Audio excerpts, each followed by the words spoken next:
Hey everyone. So, we had some fantastic movies this year, but not every film hits the mark. In this video, I'm sharing 10 terrible movies I watched in 2024 that you might want to steer clear of. Remember, this is not a ranked list or a top 10 countdown. These are just films I personally found disappointing or outright bad. If you've seen these or have different opinions, let me know in the comments. But for now, let's dive into it.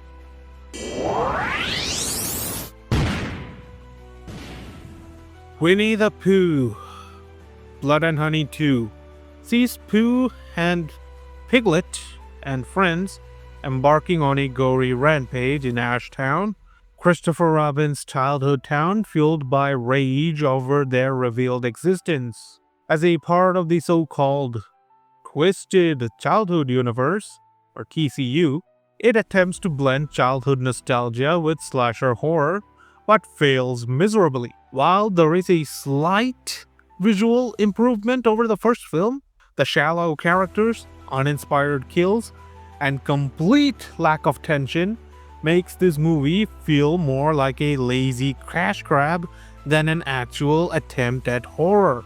Why does it deserve to be on this list?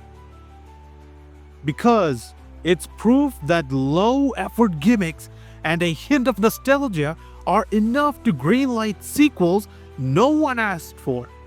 If you're a horror fan or grew up loving these characters, you're better off saving your time and money. Watching this film doesn't just disappoint, it actively encourages more subpar movies to follow in its bloody, uninspired footsteps.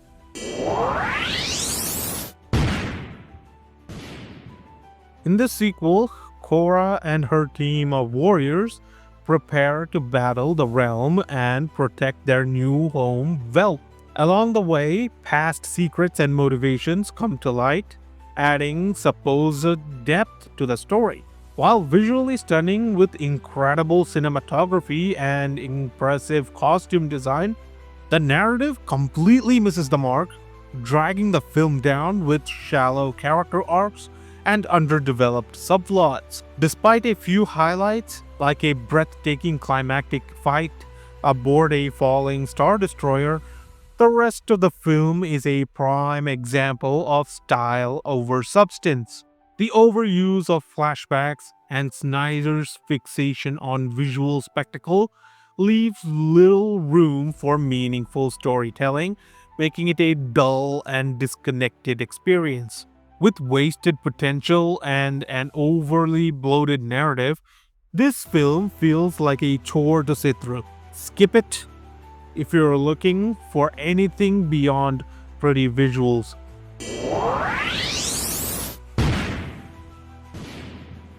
This supernatural horror flick, directed by Jeff Wadlow, had potential, but sadly, it ended up being a bear-sized disappointment. The story follows Jessica, her family, and a creepy stuffed bear named Chauncey as they settle into her childhood home. While the premise of an evil imaginary friend could have delivered spine-chilling thrills, the execution relied heavily on overused horror tropes and poorly developed characters. Imaginary deserves the spot on this list because it's as messy as Chauncey's backstory. Completely non-existent. With a weak script, repetitive scares, and clunky pacing, this movie tests your patience more than it delivers any real terror. Unless you're looking for a textbook example of how not to do horror, skip this one.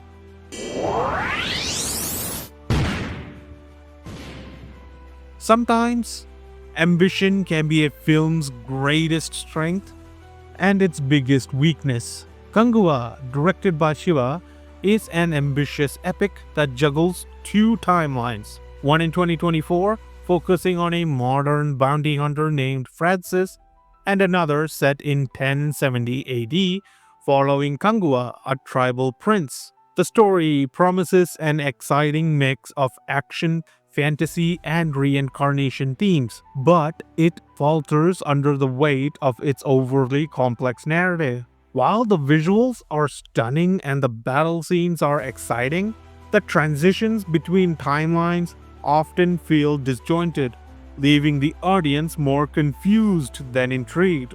Despite Surya's strong dual performance and breathtaking cinematography, the underdeveloped characters and an overloaded plot hold Kangua back. With its scattered focus and a lack of emotional depth, the film ultimately feels like it's trying to do too much at once. If you're into high concept fantasy action and breathtaking visuals, you might still enjoy this. But for everyone else, it's probably best to skip this one.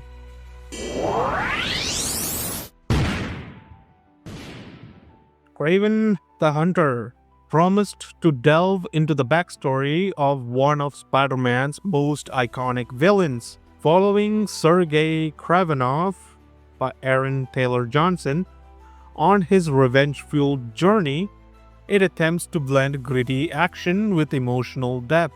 However, it ends up feeling like a generic origin story bogged down by messy CGI and thin storytelling.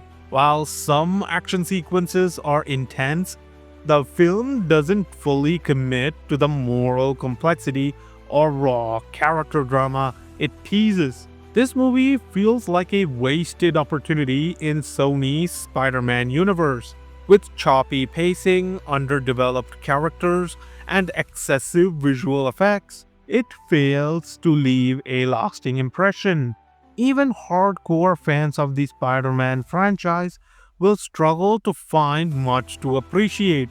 If you're not ready to endure generic spectacle and disappointment, it's best to give this one a miss.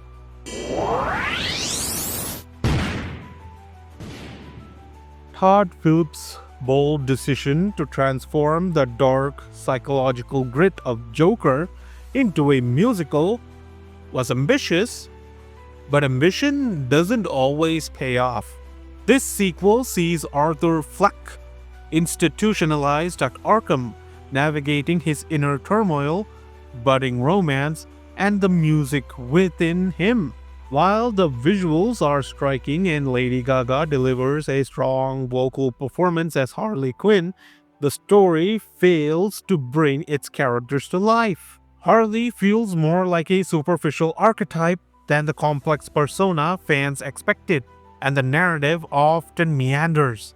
Ultimately, Joker Folie à Deux feels more like a missed opportunity than a revolutionary shift. The musical elements, instead of enhancing the storytelling, comes across as filler. Combined with slow pacing and a weak courtroom subplot, the film struggles to connect emotionally or narratively. While the visuals may tempt some to give it a shot, I'd say save your time. It falls far short of its predecessor.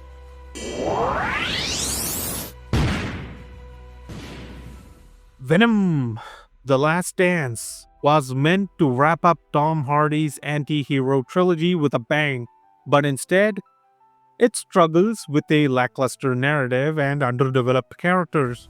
Eddie Brock and Venom are back to face new threats, and while their symbiotic bond provides moments of dark humor and banter, the story frequently feels disjointed. The action sequences are visually thrilling, but the film fails to capitalize on its characters or themes, leaving it feeling hollow. Despite a few high points, Venom: The Last Dance lands on this list due to its muddled storytelling and uneven pacing. Fans hoping for a strong finish to this trilogy will likely leave the movie disappointed. It's more of a forgettable outing than the epic conclusion it set out to be. Definitely one to skip unless you're a die-hard Venom fan.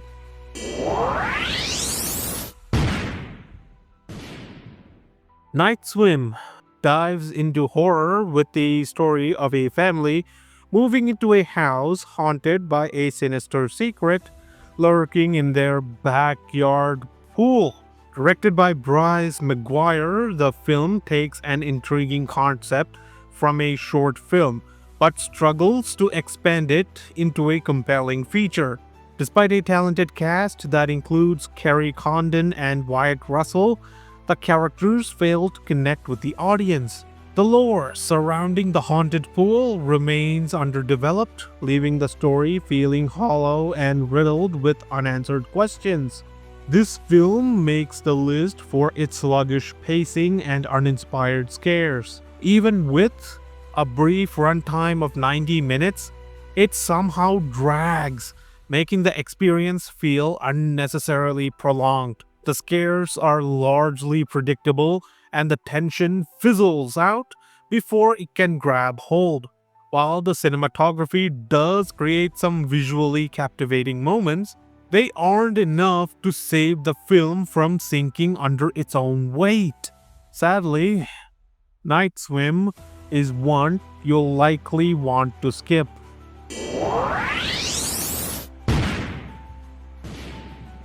Uglies, directed by McG, takes us to a futuristic world where everyone undergoes mandatory cosmetic surgery at 16 to fit into a conforming society.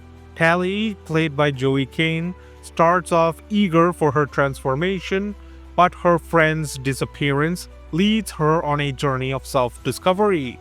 Unfortunately, this adaptation of Scott Westerfeld's young adult novel feels more like a surface-level attempt to capitalize on its thought-provoking premise. Weak dialogue and rushed pacing keep the audience from connecting with the story or its characters. This movie deserves to be on the list because of its failure to capture the depth of its themes. Instead of an exploration of beauty standards and individuality, we are left with clunky character arcs and a disjointed narrative that fumbles its important messages. Even with flashes of creativity, Uglies is a frustrating mess that wastes its potential. It's safe to say this is one adaptation you're better off skipping.